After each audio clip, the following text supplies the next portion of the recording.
You ask Tiger to solve. This deals with linear equations with one unknown. The final result is x equals 25. Let's solve it step by step. Group all constants on the right side of the equation. Subtract 3 from both sides. Simplify the arithmetic.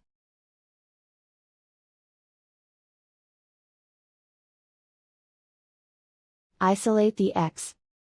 Divide both sides by 4. Simplify the fraction. Find the greatest common factor of the numerator and denominator. Factor out and cancel the greatest common factor. And so the final result is x equals 25.